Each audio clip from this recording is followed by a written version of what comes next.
विद्यार्थी मित्रांनो, स्वागत आहे तुमचं माझ्या यूट्यूब चॅनलमध्ये. Professor Deshmukh Abies biology class, biology in Marathi.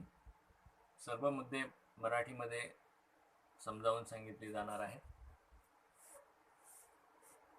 12वी विज्ञानचा तिसरा धडा जो आहे, इनहेरिटन्स अँड व्हेरिएशन, या धड्यासाठीचा हा पहिला व्हिडिओ मी आपल्यासाठी शेअर करत आहे. इनहेरिटन्स याचा अर्थ अनुवंशिकता आणि व्हेरिएशन याचा अर्थ विविधता. तर सजीव जे आहेत ते अनुवंशिकता दाखवतात आणि सजीवांमध्ये विविधता देखील दिसून येते. तर हे दोन्ही मुद्दे आपल्याला यामध्ये समजावून घ्यायचे आहेत थोडक्यात. First point in this chapter is chromosomes and mechanism of inheritance. Chromosomes म्हणजे गुणसूत्र आणि मेकॅनिझम ऑफ इनहेरिटन्स म्हणजे अनुवंशिकता जी आहे तिची कार्यपद्धती किंवा तिची प्रक्रिया ही आपल्याला यामध्ये समजावून घ्यायची आहे.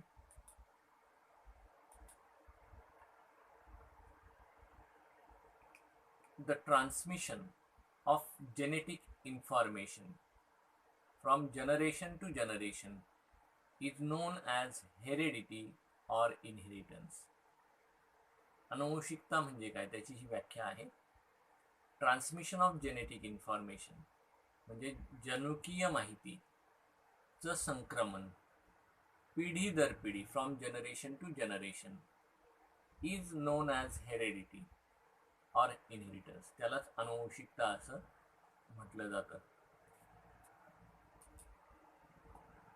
The mechanism of inheritance was successfully investigated before chromosomes had been observed और जीन्स वेअर नोन. म्हणजे अनुवंशिकता जी आहे ती कशा पद्धतीने घडून येते, तर त्याच्या संदर्भातलं जे संशोधन आहे हे गुणसूत्र कसे असतात किंवा जीन्स काय आहेत हे माहिती होण्या अगोदर अगदी यशस्वीपणे हे केलं गेलेलं आहे.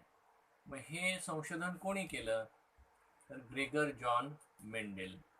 Gregor Mendel, son of the peasant farmer, was born in Moravia in 1822. ऑस्ट्रियामध्ये Moravia या ठिकाणी 1822 मध्ये एका शेतकरी कुटुंबात जन्मलेला हा मुलगा पुढे जाऊन एका मठामध्ये त्यांनी काम सुरू केलं शिक्षण संपल्यानंतर, आणि त्या ठिकाणी ॲज अ प्रेस्ट आणि ॲज अ टीचर म्हणून त्यांनी त्यांची भूमिका पार पाडत असताना अनुवंशिकतेच्या संदर्भातले हे प्रयोग केलेले आहेत. Gregor Mendel first gave the accurate explanation for the mechanism of inheritance by using hybridisation technique. म्हणजे संकराच्या ज्या पद्धती आहेत, शेतीमध्ये जे काही पिकांमध्ये सुधारणा करण्यासाठी ज्या वेगवेगळ्या ब्रीडिंग टेक्निक वापरल्या जातात त्यामध्ये हायब्रिडायझेशन टेक्निक देखील वापरलं जातं. तर ह्या हायब्रिडायझेशन टेक्निकचा वापर करून अनुवंशिकता कशी घडून येते, कशा पद्धतीने पिढी दर पिढी गुणवैशिष्ट्ये जे आहेत ते संक्रमित होतात, ती दिसून येतात, तर याचं तंतोतंत असं स्पष्टीकरण पहिल्यांदा ग्रेगर मेंडेल यांनी त्यांच्या प्रयोगांमधून देण्याचा प्रयत्न केला. Inheritance of the 7 traits in garden pea plant were studied individually one at a time. Mendel यांनी काय केलं, हायब्रिडायझेशन एक्सपेरिमेंट केले. कशावर केले, तर त्यांनी एक प्लांट सिलेक्ट केलं, गार्डन पी पायसम सटायवम, म्हणजे वटाण्याचं जे प्लांट आहे त्याची निवड त्यांच्या प्रयोगांसाठी त्यांनी केली. आणि त्या वटाण्याच्या प्लांटमध्ये त्यांनी जी गुणवैशिष्ट्ये ऑब्झर्व केली, त्यांचं निरीक्षण केलं, त्यातली 7 गुणवैशिष्ट्ये त्यांनी निवडली आणि त्या 7 गुणवैशिष्ट्यांच्या आधारे अनुवंशिकता जी आहे ती अभ्यासली. हा अभ्यास करताना त्यांनी एका वेळेला एका गुणवैशिष्ट्याचा अभ्यास केला. Inheritance of the 7 traits in garden pea plant were studied individually one at a time. म्हणजे सुरुवातीला एका वेळी एका गुणवैशिष्ट्यावर त्यांनी लक्ष केंद्रित केलं आणि त्याचं आनुवंशिकता कशी दिसून येते, कशा पद्धतीने घडते, तर त्याचा अभ्यास त्यांनी केला. और in combination of 2 or 3 character at a time. नंतर 2, नंतर 3 अशी कॅरेक्टर एकत्रितपणे त्यांनी त्यांच्यावर लक्ष केंद्रित केलं आणि त्या 2 किंवा 3 कॅरेक्टरचं संक्रमण, त्यांचे गुणवैशिष्ट्य जे आहेत ते पिढी दर पिढी कसे संक्रमित होतात, कसे दिसून येतात, तर ह्याचा अभ्यास त्यांनी केला. He processed the data mathematically and statistically. त्यांनी ज्या ठिकाणी, ज्या मठामध्ये ते काम करत होते, तर तिथे जे चर्च होतं, त्या चर्चच्या मागच्या बाजूला असणारा एक छोटासा प्लॉट, जमीन, जागा, तर त्या ठिकाणी त्यांनी त्यांचे हे प्रयोग केलेले आहेत. आता ते फील्डमध्ये केलेले जे काही प्रयोग आहेत त्यासाठीची सगळी जी काही माहिती आहे ती त्यांनी संकलित करून ठेवली आणि त्याच्यावर प्रक्रिया देखील केली. त्याची मांडणी कागदावर करताना त्या ठिकाणी गणितीय, संख्याशास्त्रीय सूत्रांचा देखील त्यांनी वापर केला. आणि हे पहिल्यांदा घडत होतं. जीवशास्त्राच्या बाबतीमध्ये एखादं संशोधन केलं आणि त्यामध्ये मॅथमॅटिक्स आणि स्टॅटिस्टिक्स यांचा वापर त्यांनी पहिल्यांदा त्या ठिकाणी केलेला आहे. 7 pairs of contrasting visible characters in pea plant. Pisum sativum. Pisum is a genus name and sativum is a species name. तर ह्या पी प्लांटमध्ये जे 7 जोड्या गुणवैशिष्ट्यांच्या त्यांना लक्षात आल्या, दिसून आल्या, कॉन्ट्रास्टिंग विजिबल कॅरेक्टर्स, हे 7 गुणवैशिष्ट्य आहेत आणि त्यांचे कॉन्ट्रास्टिंग पेअर्स आहेत. सीड शेप, यामध्ये त्यांना 2 प्रकारचे सीड शेप दिसून आले, राऊंड आणि रिंकल्ड. त्यानंतर सीड कलरमध्ये येलो आणि ग्रीन, म्हणजे seed cotyledon colour. B J आहे, वाटाणा जो आहे, तर त्या वाटाण्याचं वरचं साल काढून टाकल्यानंतर आतमध्ये जे दल असतं तर त्याचा रंग, तर येलो आणि ग्रीन असे 2 कलर त्यांना दिसून आले. पॉड शेप, म्हणजे शेंगेचा जो आकार आहे, तर त्यामध्ये इन्फ्लॅटेड पॉड आणि कन्स्ट्रिक्टेड पॉड अशा 2 एक्सप्रेशन जे आहेत ते त्यांना दिसून आलेत. त्यानंतर पॉड कलर, यामध्ये ग्रीन आणि येलो अशा 2 रंगाच्या शेंगा त्यांना दिसून आल्या. फ्लावर कलरमध्ये पर्पल आणि व्हाईट, म्हणजे जांभळा आणि सफेद अशी 2 प्रकारची 2 रंगाची फुलं दिसून आली. काही प्लांटमध्ये जांभळी फुलं, काही प्लांटमध्ये पांढरी फुलं. फ्लावर लोकेशन किंवा पोझिशन, फुल कुठे उगवतंय फांदीवर, तर ॲक्झाईल किंवा टर्मिनल, जे ॲक्झियल पोझिशन आहे किंवा टर्मिनल पोझिशन आहे. तर असे 2 प्रकारचे फुलं त्यांना त्या ठिकाणी दिसून आले. आणि प्लांट हाईट, यामध्ये काही प्लांट टॉल आणि काही डॉर्फ. तर असे हाईट ऑफ द स्टेमसाठी टॉल, डॉर्फ, टॉल आणि डॉर्फ हे काय झाले, तर कॉन्ट्रास्टिंग एक्सप्रेशन झाले एका कॅरेक्टरसाठी. Axial flower, terminal flower are the contrasting expressions for flower location और फ्लावर पोझिशन. आता त्यांनी जे काही प्रयोग केले त्या प्रयोगांमधून त्यांना असं लक्षात आलं की ज्या वेळेला सपोज टॉल प्लांट आणि डॉर्फ प्लांट यांच्यामध्ये हायब्रिडायझेशन एक्सपेरिमेंट केला, तर त्यामध्ये पहिली जी पिढी मिळते, म्हणजे प्युअर टॉल आणि प्युअर डॉर्फचा जर क्रॉस केला तर पहिली पिढी टॉलच मिळते. Pure plant with axial flower, pure plant with terminal flower, यामध्ये जर हायब्रिडायझेशन एक्सपेरिमेंट केला तर पहिली पिढी जी आहे ती ॲक्झियल फ्लावरचीच मिळते. टर्मिनल फ्लावर हे कॅरेक्टर दिसून येत नाही, पण दुसऱ्या पिढीमध्ये मात्र ते कॅरेक्टर दिसून येतं. तर हे ऑब्झर्वेशन सगळ्या कॅरेक्टरसाठी त्यांनी पहिल्यांदा जे प्रोसेस केले त्यामध्ये दिसून आलं. मग त्यातून त्यांनी 2 टर्म्स ज्या आहेत त्या प्रपोज केल्या, डॉमिनंट आणि रिसेसिव्ह. म्हणजे 2 कॉन्ट्रास्टिंग एक्सप्रेशन देणारे फॅक्टर्स ज्यावेळेला एकत्र एकाच ऑर्गॅनिझममध्ये असतात त्यावेळेला एकाचंच एक्सप्रेशन होतं आणि एकाचं एक्सप्रेशन होत नाही. म्हणजे टॉल आणि डॉर्फ या 2 प्लांटमध्ये क्रॉस केला तर टॉल आणि डॉर्फ दोन्हींचे फॅक्टर्स, दोन्हींचे अलिल्स हे पुढच्या पिढीमध्ये जातात, पण त्या पिढीमध्ये फक्त एक्सप्रेशन टॉलनेसच मिळतं डॉर्फनेसचं एक्सप्रेशन मिळत नाही. तर मग इथे टॉलनेस हे जे काही कॅरेक्टर आहे ते डॉमिनंट आहे आणि डॉर्फनेस हे रिसेसिव्ह आहे. तर ह्या टेबलमध्ये इकडे डॉमिनंट आणि रिसेसिव्ह ह्या टर्म्स मेन्शन केलेल्या आहेत. तर वर जे मेन्शन केलेले एक्सप्रेशन्स आहेत ते सगळे डॉमिनंट आहेत आणि खाली जे एक्सप्रेशन्स दिलेले आहेत ते सगळे रिसेसिव्ह आहेत.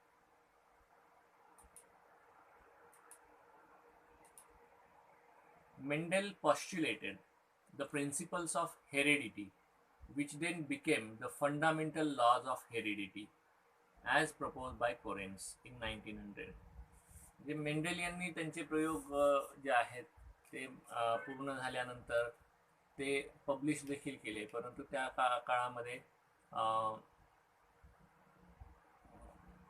जे काही संपूर्ण जगभर त्यांची माहिती जी आहे त्या प्रयोगांची ही काही पुरेशी स्प्रेड झाली नाही, किंवा काही गोष्टी त्या ठिकाणी दुर्लक्षित केल्या गेल्या, किंवा काही गोष्टी ज्या आहेत त्या मान्य केल्या गेल्या नाही, आणि त्याच्यामुळे त्यांचं जे कार्य आहे ते थोडं दुर्लक्षित राहिलं गेलं. नंतर मग त्यांच्या मृत्यूनंतर पुन्हा काही शास्त्रज्ञांनी स्वतंत्रपणे त्यांचे हे प्रयोग पुन्हा करून पाहिले. त्याच्यामध्ये त्यांना जे रिझल्ट मेंडेलने मांडलेले होते त्या पद्धतीनेच रिझल्ट मिळाले, आणि मग पुढे त्या जे काही पॉस्च्युलेट्स किंवा प्रिन्सिपल्स मेंडेलनी मांडलेले होते तर त्या प्रिन्सिपलच्या आधारे काही मूलभूत नियम जे आहेत आनुवंशिकतेचे हे कोरेन्स यांनी 1900 साली सुचवलेले आहेत, प्रपोज केलेले आहेत. He visualize that the traits as such are not inherited physically but by something present inside the gametic cell. म्हणजे जे आनुवंशिकतेसाठी म्हणून हायब्रिडायझेशन एक्सपेरिमेंट मेंडेल यांनी केले, तर त्यांना त्या निरीक्षणामधून असं लक्षात आलं की जे गुणवैशिष्ट्य आहेत तर ते एका पिढीमधून दुसऱ्या पिढीमध्ये संक्रमित होताना त्या ठिकाणी जे गॅमेटिक सेल एकत्र येतात, तर त्या गॅमेटिक सेलच्या माध्यमातून काहीतरी असं आहे की जे हे ट्रेट्स जे आहेत ते एका पिढीमधून दुसऱ्या पिढीमध्ये घेऊन जातात. तर हे जे समथिंग आहे, to this something he coin the term factors that are responsible for expression of a particular trait or character.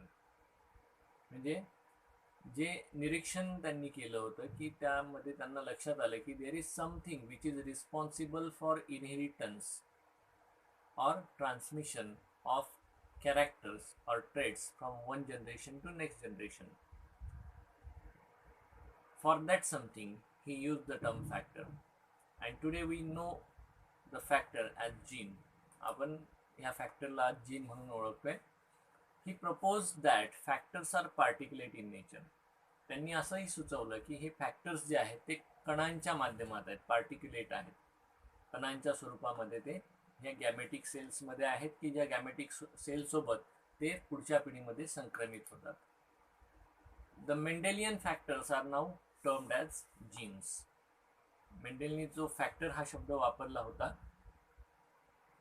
त्यांनी हा शब्द का वापरला, कारण त्यावेळेला क्रोमोझोम्स बघितले गेलेले नव्हते, त्यांचं ऑब्झर्वेशन कोणी केलेलं नव्हतं, किंवा जीन्स काय आहेत हे माहीत नव्हते. त्याच्यामुळे फॅक्टर हा शब्द त्यांनी वापरला, किंवा त्याला डिटरमायनर हा देखील शब्द वापरलेला आहे.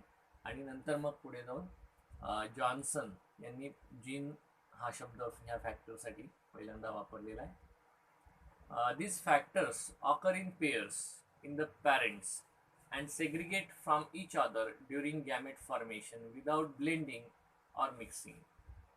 मेंडेलनी जे ऑब्झर्वेशन केले त्यात त्यांना असंही लक्षात आलं की एक कॅरेक्टर जे आहे ते कंट्रोल करण्यासाठी एका ऑर्गॅनिझममध्ये दोन फॅक्टर असतात. तर मोस्टली सेक्शुअली रिप्रोड्युसिंग ऑर्गॅनिझम जे आहेत ते डिप्लॉइड नेचरचे आहे. डिप्लॉइड नेचर म्हणजे काय, तर दोन गुणसूत्रांचे संच हे केंद्रकामध्ये असतात. एक संच जो आहे तो मदर पॅरेंटकडून मिळालेला असतो, दुसरा फादर पॅरेंटकडून, मॅटर्नल पॅटर्नल, आणि गुणसूत्रांच्या जोड्या असतात. मग एका गुणसूत्रावर एक जोडी जर आपण लक्षात घेतली तर एका जोडीमध्ये एका गुणसूत्रावर एका ठिकाणी एखाद्या वैशिष्ट्याचा जीन असेल तर त्याच लोकेशनला त्याच्या पेअरवर दुसरा जीन असेल.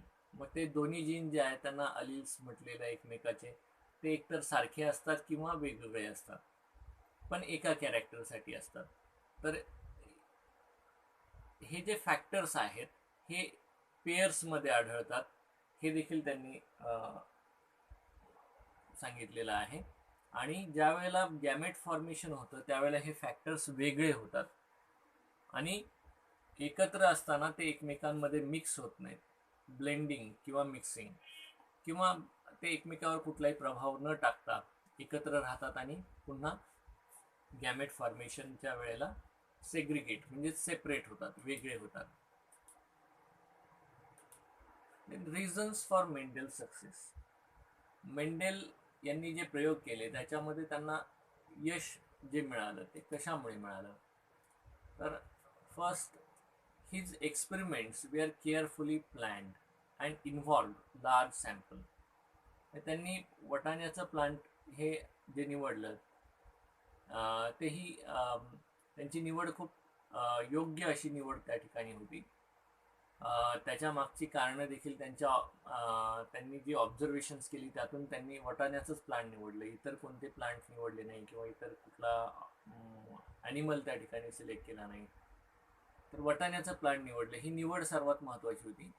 त्याचबरोबर त्यांनी जे प्रयोग केले तर त्यामध्ये 1-2 सॅम्पल वापरले आणि प्रयोग केले असं केलं नाही, तर मोठ्या प्रमाणात सॅम्पल वापरले आणि जे एक्सपेरिमेंट्स जे प्रयोग त्यांनी केले त्यांचं नियोजन केलं, काळजीपूर्वक नियोजन प्रत्येक प्रयोगाचं केलेलं आहे. हे एक त्यांचं महत्त्वाचं कारण आहे. Then he carefully recorded the number of plants of each type and expressed his results as ratios. जे काही क्रॉस हायब्रिडायझेशन एक्सपेरिमेंट्स त्यांनी केले तर त्याचं काळजीपूर्वक सगळं जे काही रेकॉर्ड आहे, जी काही नोंदणी आहे ती त्यांनी त्यांच्याकडे केलेली आहे. किती प्लांट्स त्यांनी वापरले, कोणते पॅरेंट्स वापरले, कधी हायब्रिडायझेशन एक्सपेरिमेंट केला, तर असं सगळं जे काही माहिती आहे त्या प्रयोगांची तर ती व्यवस्थित त्यांनी नोंदवून ठेवली. आणि जे प्रयोग केले त्या प्रयोगांमध्ये जे काही रिझल्ट्स त्यांना मिळालेले आहेत तर ते प्रमाणाच्या स्वरूपामध्ये देखील त्यांनी लिहून ठेवले.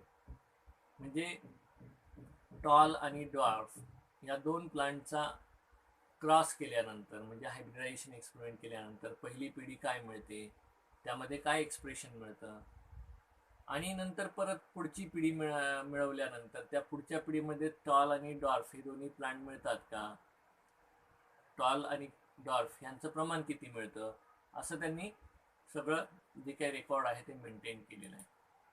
Then in the pea plant contrasting characters can be easily recognised. Pea plant जे आहे त्याचं सिलेक्शनच त्यांनी योग्य असं प्लांट त्या ठिकाणी निवडलेलं होतं. तर त्यामध्ये कॉन्ट्रास्टिंग कॅरेक्टर जे आहेत ते सहजपणे लक्षात येण्याजोगे होते. म्हणजे हाईट ऑफ द स्टेमसाठी प्लांट टॉल आहे की डॉर्फ आहे हे लगेच ओळखता येणार होतं, किंवा फ्लावर कलरसाठी पर्पल कलरचा फ्लावर आहे प्लांटवर की व्हाईट कलरचा आहे हे सहजपणे लक्षात येणारं वैशिष्ट्य होतं.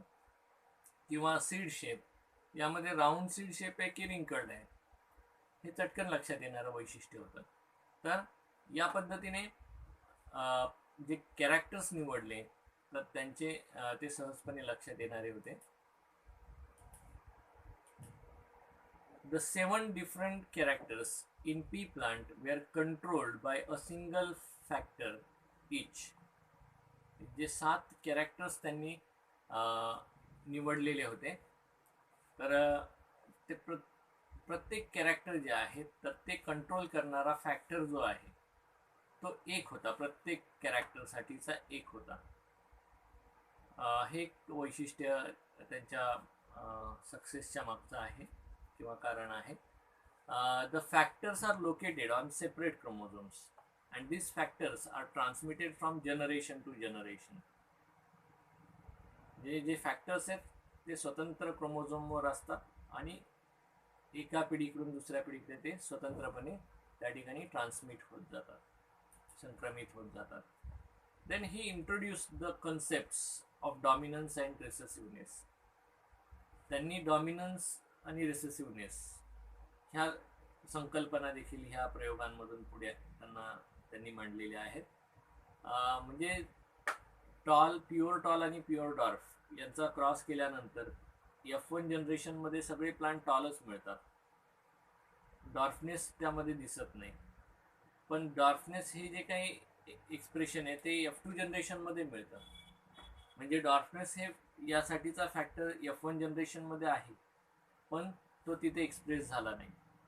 असं रिपीटेडली त्यांनी ते प्रयोग केल्यानंतर पुन्हा पुन्हा त्यांना सेम रिझल्ट मिळाले.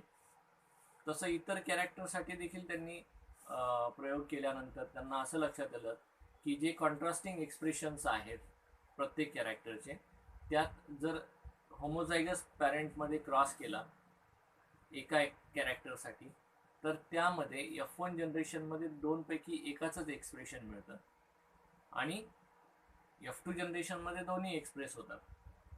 याचा अर्थ F1 जनरेशनमध्ये दोन्ही जे एक्सप्रेशन्स आहेत त्याचे फॅक्टर्स असतात, पण एकाचंच एक्सप्रेशन होतं. म्हणजे जो एक्सप्रेस होतो त्याला त्यांनी डॉमिनंट म्हटलं आणि जो एक्सप्रेस होत नाही त्याला रिसेसिव्ह म्हटलेलं आहे.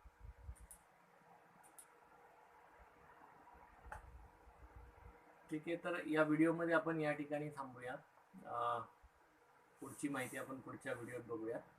व्हिडिओ आवडल्यास लाईक करा, इतर विद्यार्थ्यांपर्यंत पोहोचवण्यासाठी शेअर देखील करा.